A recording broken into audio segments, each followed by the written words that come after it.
Puji Tuhan, saudara-saudari, kita memasuki berita yang kelima dari kristalisasi kitab Yosua, Hakim-Hakim, dan Rut. Dan sekarang kita sampai kepada berita yang kelima, yang berjudul Hasil Tanah Kanaan dan Makna Intrinsik Pembagian Negeri yang Baik.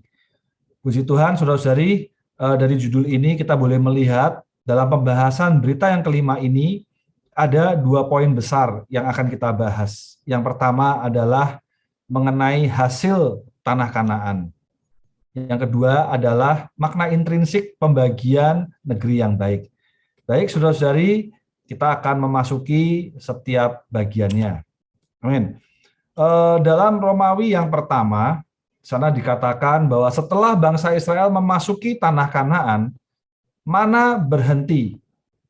Tidak ada lagi mana, tetapi mereka makan hasil dari tanah Kanaan. Syukur kepada Tuhan, saudara-saudari, bahwa hari ini keperluan manusia yang hakiki adalah perkara makan.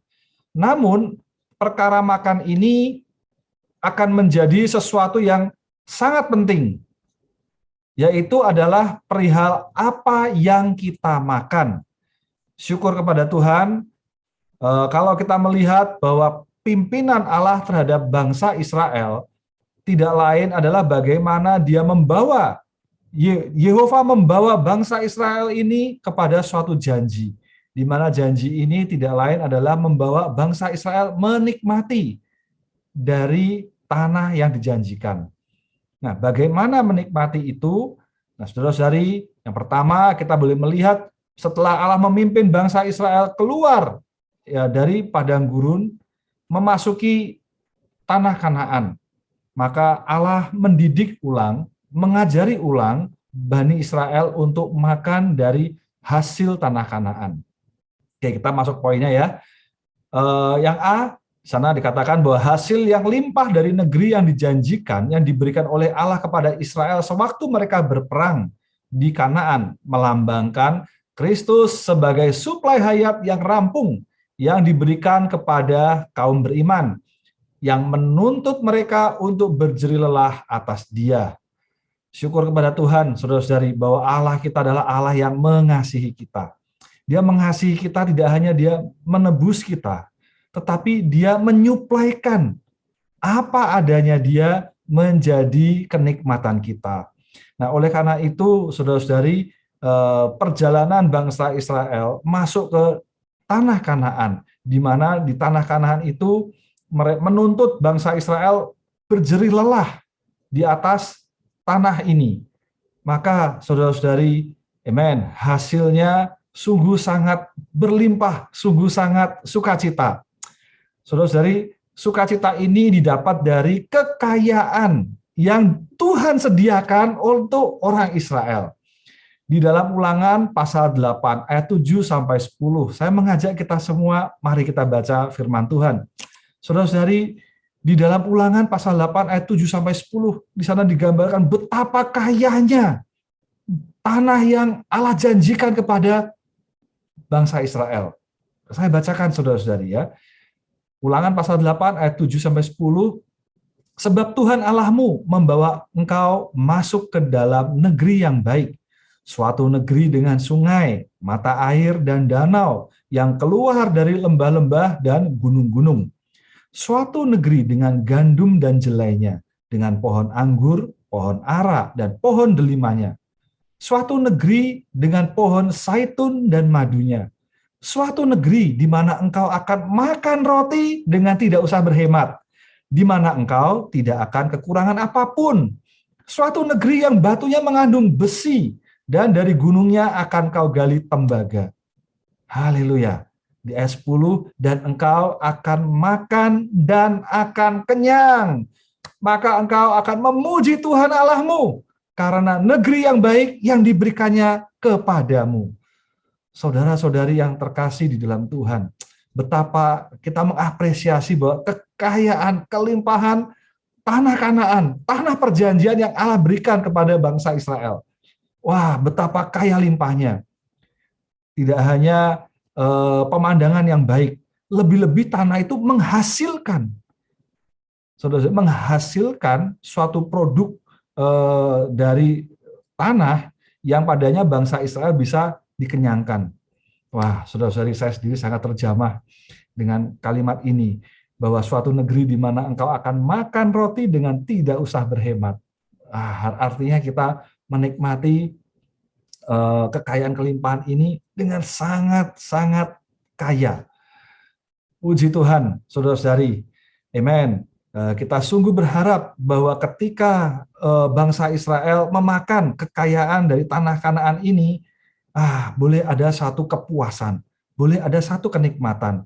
Nah, kenikmatan ini menjadi warisan kita. Kenikmatan ini menjadi bagian kita. Kenikmatan ini yang padanya kita boleh memuji Allah kita. Nah, kalau kita melihat di dalam Ulangan pasal 8 ayat 7-10 ini, bagaimana dengan realisasinya bagi kita hari ini? Nah, saudara-saudari, amen, bahwa tanah Kanaan ini, tanah permai ini melambangkan Kristus yang al-muhid, yang padanya segala kekayaan Allah menjadi bagian milik kita yang perlu kita usahakan. Nah, tujuan dari mengusahakan tanah ini tidak lain adalah untuk kepuasan, untuk makan. Nah, makan kenyang, hasilnya apa, saudara-saudari? Puas.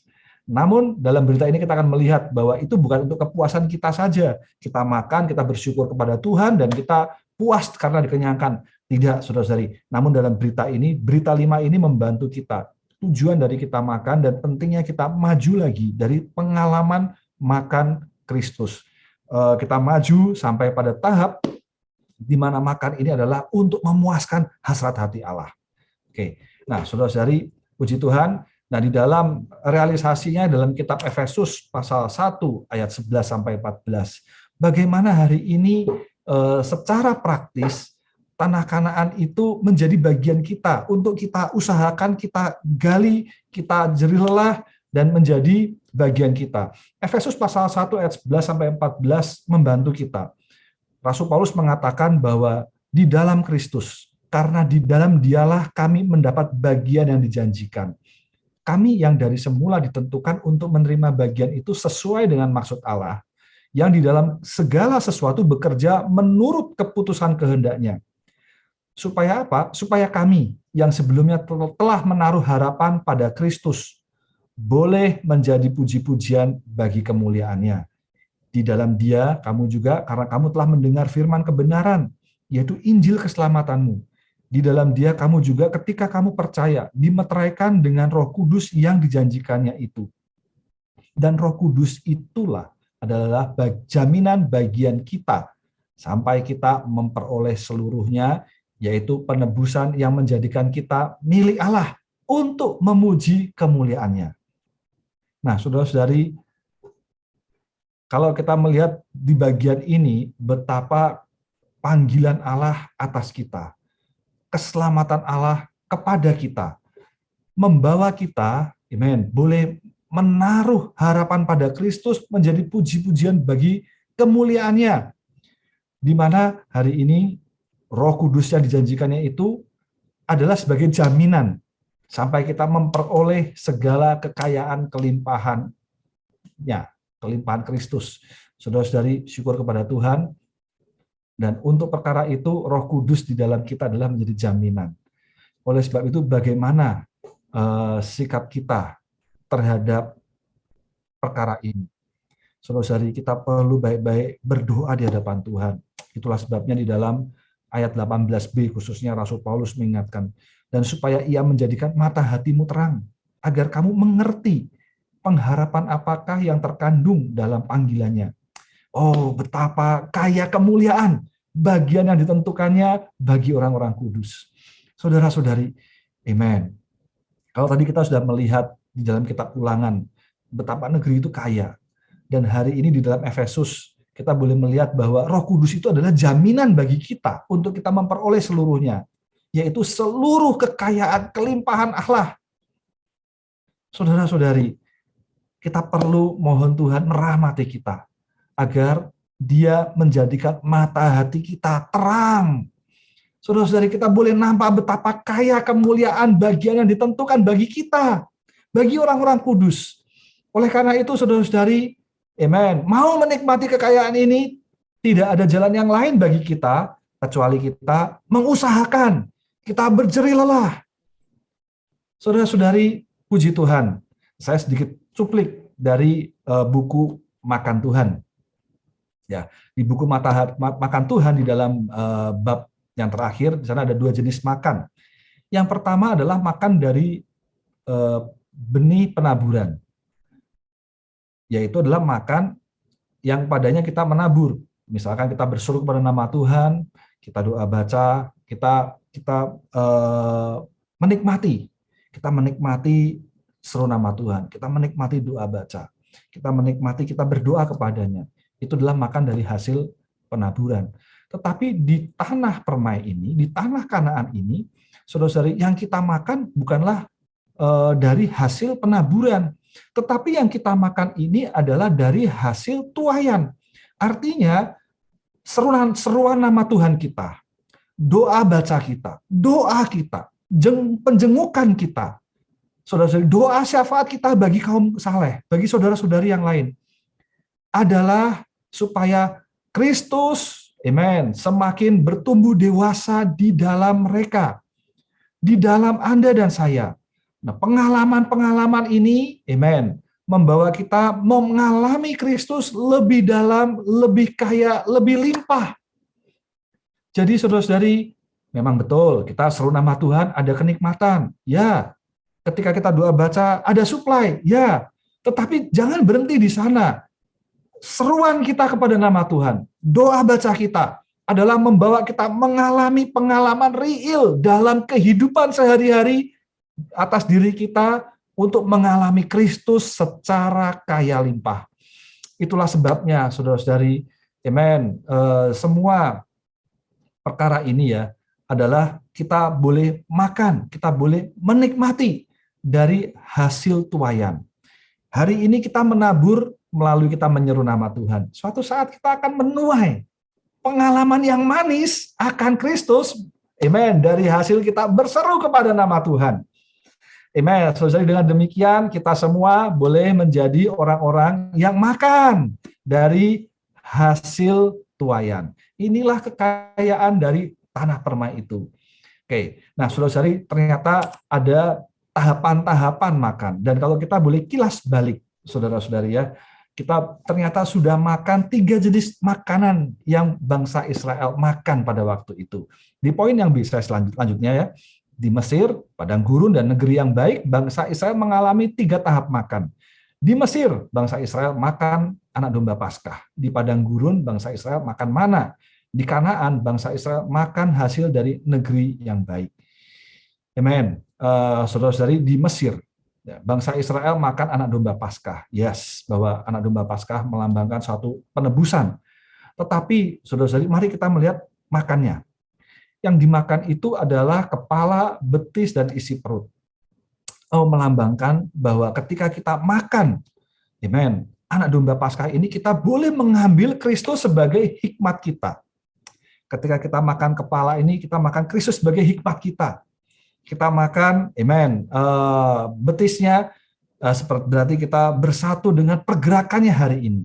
Dan ketika kita makan isi perutnya, saudara-saudari, amen, kita boleh makan isi batiniah dari Kristus. Ada pikiran, emosi, tekad Kristus boleh menjadi makanan kita. Hasilnya apa? Hasilnya adalah bangsa Israel memiliki kekuatan untuk menyeberang Laut Merah. Oh, saudara-saudari, amen. Ternyata perkara seseorang menyeberang Laut Merah di waktu itu, cerita bangsa Israel, perlu makan. Dan kalau kita melihat lebih lanjut, ternyata tidak hanya sekedar makan itu menikmati, tetapi kita boleh mengalami, amen, Kristus sebagai hikmat, pergerakan, dan isi batiniah kita. Dengan demikian ada tenaga. Saudara-saudari, coba kita cek pengalaman kita. Ketika kita pertama kali berseru nama Tuhan, sebelum kita menerima Yesus sebagai juru selamat dan memutuskan untuk dibaptis. Kalau kita melihat teman Injil, mungkin berserunya pelan-pelan. Oh Tuhan Yesus. Tetapi saudara-saudari, seruan yang pelan itu memberikan tenaga bagi dia untuk diselamatkan. Wah, Saudari, jangan kita meremehkan perkara demikian. Untuk seseorang bisa menyeberangi Laut Merah, perlu makan anak domba Paskah. Namun itu nggak cukup, saudari ya. Pengalaman bangsa Israel perlu maju lagi, yaitu makan di padang gurun. Apa yang dimakan? Bangsa Israel makan mana. Mana artinya adalah apa itu? Ya, apa artinya? Apa itu? Yaitu mana, saudari ya. Mengapa Allah memberikan mana? Saudara-saudari, amen. Allah memberikan mana bagi bangsa Israel di padang gurun adalah punya satu tujuan, yaitu untuk merubah konstitusi makanan dari umat pilihannya. Dia menyusun ulang bangsa Israel dari susunan di Mesir, di padang gurun. Bangsa Israel sempat berkeluh kesah, lebih baik di Mesir, kembali ke Mesir. Ini menandakan bahwa susunan mereka, meskipun mereka sudah diselamatkan, mereka masih ada susunan dari Mesir. Allah terus membawa bangsa Israel memutari padang gurun 40 tahun. 40 tahun. Adalah untuk apa? Menyusun ulang bangsa Israel dengan apa itu? Yaitu adalah diri Allah sendiri. Amen. Syukur kepada Tuhan. Perkara makan adalah perkara susunan. Kita tersusun dari apa yang kita makan. Kalau kita makan makanan dengan tepat, kalau kita makan makanan sehat, maka tubuh kita akan sehat. Nah, saudara-saudari, puji Tuhan, Allah menyusun ulang bangsa Israel dengan mana. Amen. Sampai pada akhirnya pengalaman mana adalah pengalaman yang menakjubkan, tetapi tidak cukup kaya. Saudara-saudari, saya katakan menakjubkan, karena siapa yang menyediakan mana? Yang menyediakan adalah Allah sendiri loh. Allah sendiri yang menyediakan mana. Namun pengalaman ini tidak cukup. Bangsa Israel harus masuk ke tanah Kanaan, negeri yang dijanjikan itu. Dan di dalam negeri inilah, amen, makan makanan yang baik, makan hasil dari negeri yang baik itu. Saudara-saudari, amen, setelah bangsa Israel disusun ulang dengan mana, maka untuk lebih lanjut, ketika bangsa Israel berjeri lelah atas tanah Kanaan, tanah yang dijanjikan, bangsa Israel mulai menikmati kekayaan kelimpahannya, sehingga hasilnya bangsa Israel mampu menaklukkan ya suku-suku di negeri itu, bahkan mendirikan kerajaan, mendirikan bait Allah, kesaksian Tuhan di muka bumi ini. Bangsa Israel di negeri, di tanah Kanaan itu, dia bisa membangun bait Allah. Saudari, tentu bukan masuk kemudian bait, masuk adalah bangsa Israel untuk berjeri lelah, menabur benih, menuai hasil. Hasil tuaian itu dimakan, dinikmati, kaya limpah. Saudari, ada pohon anggur, pohon delima, pohon ara. Wah, kekayaan kelimpahannya luar biasa. Kalau haus, ada sungai, ada danau. Wah, saudara-saudari, amen. Dengan demikian, kekayaan kelimpahan ini menjadi milik Israel. Dan akhirnya bangsa Israel bisa mendirikan kesaksian di bumi. Nah, sampai dengan tahap ini, saudara-saudari, semoga kita diterangi. Kita makan yang melambangkan kekayaan Kristus yang tidak terduga itu bukan sekadar untuk kenikmatan kita. Namun, saudara-saudari, ketika kita makan ini, kita makan dari hasil tanah yang baik. Makanan ini memberi kita tenaga. Untuk apa? Untuk kita mendirikan kesaksian Allah di muka bumi. Kita pengalaman demi pengalaman akan Kristus yang hasil dari jerih lelah kita pada tanah permai. Membuat kita punya tenaga, mengalahkan musuh Allah, mengalahkan iblis, dan mendatangkan kerajaannya. Saudara-saudari, perkara makan ini bukan perkara Anda dan saya menikmati saja, tetapi ini adalah perkara untuk menggenapkan kehendak Allah. Itulah sebabnya kita perlu berjeri lelah, amen, atas Kristus yang al-muhid, yang dilambangkan oleh tanah permai, tanah Kanaan. Nah, karena itu, saudara-saudari, amen, di poin yang ketiga ini, 3 tahap makan ini melambangkan 3 tahap kenikmatan kaum beriman akan Kristus melalui makan Dia. Nah, saudara-saudari, semoga kedambaan Anda dan saya, kita minta satu doa di hadapan Tuhan. Tuhan, agar aku mengalami Engkau. Melalui apa? Melalui jerih lelahku, amen, di dalam Kristus. Mengalami Dia semakin kaya, semakin limpah. Saudara-saudari, perlu diingat, jerih lelah. Artinya ini didapat bukan dengan membalikkan telapak tangan, bukan dengan Anda membuka pintu, membuka tirai kemah, kemudian makanan itu ada. Tidak demikian. Justru kalau kita minta pada Tuhan masuk ke dalam tanah Kanaan, yang kita perlukan adalah jerih lelah di dalam Kristus. Kita jerih lelah di dalam Dia menghasilkan makanan yang kita makan. Nah, karena itu saudara kita perlu minta Tuhan agar pengalaman akan makan ini semakin kaya, semakin limpah, semakin dalam. Tidak lain adalah untuk penggenapan kehendak hati Allah. Untuk sasaran ekonomi Allah ini kita perlu makan dalam tahapan yang tertinggi, yaitu kita makan Kristus. Haleluya. Akhirnya hayat Kristus bertumbuh dewasa di dalam kita. Sifat Kristus diekspresikan melalui kita bagi pembangunan Kristus dan gereja. Kita masuk Romawi yang kedua, saudara-saudari ya. Romawi yang kedua adalah perkara makna intrinsik dari pembagian negeri yang baik adalah agar kita, pemilik negeri itu, mengalami satu Kristus dengan berbagai cara. Puji Tuhan, di bagian ini, poin A ya, setelah Yosua merebut negeri itu, Allah memerintahkan dia untuk membagi tanah yang telah direbut itu, dan bahkan tanah yang belum direbut, karena di mata Allah semua tanah itu adalah bagi Israel. Saudara-saudari, syukur kepada Tuhan. Kalau di poin yang pertama, kita sudah nampak penting perlunya kita makan dari hasil tanah Kanaan. Di poin kedua ini, kita bersyukur kepada Tuhan. Betul-betul kita bersyukur bahwa hari ini, amen, tanah yang direbut oleh Yosua adalah dibagikan kepada bangsa Israel. Semua tanah itu adalah bagi Israel. Bahkan, saudara-saudari, sebelum tanah itu direbut, di pandangan Allah, Allah sudah membagikan, memetakan tanah Israel itu, amen, negeri yang baik itu untuk bangsa Israel.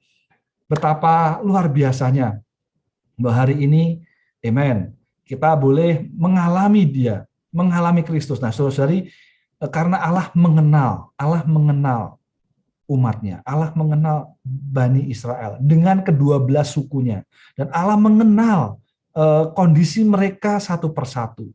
Atas kondisi itu, maka Allah membagikan tanah menurut keadil-benarannya. Dia membagikan tanah itu, puji Tuhan, kepada bangsa Israel. Berbagai cara bangsa Israel mengusahakan tanah itu ya. Saudara-saudari, kalau kita melihat tanah Israel ya, kalau kita melihat secara jasmani, ada yang di dekat laut, ada yang jauh dari laut, ada yang agak sedikit punya dataran tinggi, ada yang ada bukitnya. Nah, saudara-saudari, cara pengelolaan tanah itu berbeda, ya, berbeda. Namun, saudara-saudari, pengelolaan boleh berbeda. Sasaran hanya satu, yaitu agar kita mengalami kekayaan kelimpahan tanah itu. Yaitu kita mengalami satu Kristus dengan berbagai cara, berbagai pengalaman. Syukur kepada Tuhan, karena itu kita boleh mengalami Dia, pengalaman akan Tuhan, saudara-saudari ya. Seorang dengan yang lain, Tuhan mengenal kondisi kita masing-masing. Tuhan mengenal Anda, Tuhan mengenal saya, Tuhan mengenal kita semua secara individu. Dan di dalam kedaulatannya Dia membawa kita dengan cara kita masing-masing. Secara pribadi mengalami Kristus. Namun hasilnya, pengalaman apapun yang kita tempuh, hasilnya cuma satu, yaitu kita tersusun ulang oleh Kristus dan menikmati Kristus sampai kita mengekspresikan Dia sampai pada puncaknya. Saudara-saudari, karena itu bersyukurlah atas kondisi kita masing-masing. Kita boleh syukuri apapun itu karena Allah tidak pernah salah. Nah, lanjutnya di dalam Kolose pasal 12 ya, poin B, Kolose 1 ayat 12, Rasul menggunakan konsepsi negeri yang amuhid sewaktu berbicara tentang bagian yang ditentukan untuk orang-orang kudus. Nah, saudara-saudari, saya mau mengajak kita baca sama-sama Kolose pasal 1 ayat 12. Sangat dikatakan, dan mengucap syukur dengan sukacita kepada Bapa yang melayakkan kamu untuk mendapat bagian dalam apa yang ditentukan untuk orang-orang kudus di dalam kerajaan terang. Nah, saudara-saudari, amin, bahwa bagian ini bukanlah bagian tanah secara fisik, namun ini adalah Kristus sebagai roh pemberi hayat, bahwa kekayaan negeri yang baik ini adalah kekayaan Kristus yang tidak terduga dengan segala aspeknya yang limpah bagi kaum berimannya. Nah, dengan kita menikmati itu, akhirnya kita boleh dibangun untuk menjadi tubuhnya. Saudara-saudari, amen. Kita bersyukur bahwa hari ini Kristus adalah bagian kita. Kristus adalah milik kita. Jadi saudara-saudari, hari ini kita perlu datang kepada Dia. Hari demi hari ketika kita buka mata kita mengucap syukur dengan sukacita. Kepada siapa? Kepada Bapa. Puji Tuhan, syukur kita tidak hanya bersyukur atas hari yang baru, masih diberi nafas, tetapi saudara-saudari, mari kita ucapkan syukur yang lebih dalam. Yaitu kita bersyukur karena Bapa telah melayakkan kita mendapat bagian yang ditentukan untuk orang-orang kudus di dalam kerajaan terang. Karena itu kita bersyukur atas kelayakan. Kita layak mendapat bagian itu. Dan saudara-saudari, kita hari ini ada di dalam kerajaan terang. Atas perkara itu, bukankah kita seharusnya bersyukur ya? Kita harusnya bersyukur atas hal ini. Sehingga hari demi hari adalah suatu harapan, satu sukacita yang baru, kita mengalami Kristus lebih dalam, lebih kaya, lebih limpah. Karena ini adalah bagian yang sudah ditentukan untuk kita semua, orang-orang kudus dalam kerajaan terang. Amin. Poin yang terakhir, saudara juga dalam Kisah Para Rasul pasal 26 ayat 18, Rasul Paulus mengacu kepada Kristus yang al-muhid sebagai warisan kita. Dalam Kisah Para Rasul pasal 26 ayat 18, misalnya dikatakan untuk membuka mata mereka supaya mereka berbalik dari kegelapan kepada terang dan dari kuasa iblis kepada Allah. Supaya apa? Supaya mereka oleh iman mereka kepadaku memperoleh pengampunan dosa dan mendapat bagian dalam apa yang ditentukan untuk orang-orang yang dikuduskan. Puji Tuhan, saudara-saudari, ketika Rasul Paulus mengatakan hal ini, ya, bahwa hari ini keselamatan kita bukan hanya diselamatkan dari kegelapan. Yang pertama, saudara-saudari, amen, kita perlu oleh karena rahmat Tuhan, mata kita terbuka, kita melihat, kita nampak, sehingga ketika kita melihat ini, kita punya kemampuan untuk berbalik dari kegelapan kepada terang. Oh, kita nampak mulianya Kristus. Puji Tuhan, ketika kita melihat perkara ini, amen. Ya, kita berbalik dari kegelapan kepada terang, dari kuasa iblis kepada Allah. Saudara-saudari, untuk apa? Bukan hanya untuk memperoleh pengampunan dosa saja. Ya, kita bersyukur. Aku adalah orang berdosa dan aku sudah diselamatkan. Tetapi saudara-saudari, ada bagian yang terbaik yang Allah berikan kepada kita, yaitu adalah Kristus sebagai bagian yang ditentukan untuk orang-orang yang dikuduskan. Saudara-saudari, amen. Bukankah kita harus bersyukur atas perkara ini? Kita adalah orang-orang yang telah dikuduskan. Kita adalah orang-orang yang telah berbalik dari kegelapan kepada terang. Berbalik dari kuasa iblis kepada Allah. Tentu kita memperoleh pengampunan dosa. Namun yang terbaik adalah kita mendapatkan Kristus. Puji Tuhan, dan Kristus ini adalah apa yang ditentukan bagi kita semua. Syukur kepada Tuhan. Semoga melalui berita ini kita semua terdorong. Saudara, untuk apa? Kembali kita nampak. Makan kita adalah untuk menggenapkan hasrat hati Allah. Syukur kita untuk apa? Adalah untuk mengalami Dia. Tidak hanya kita bersyukur atas segala berkat pemberian yang Ia berikan kepada kita, namun lebih-lebih kita bersyukur kita mengalami Dia semakin hari, semakin kaya, semakin dalam, semakin limpah. Mulia bagi Tuhan, biarlah berkat bagi gerejanya. Amin.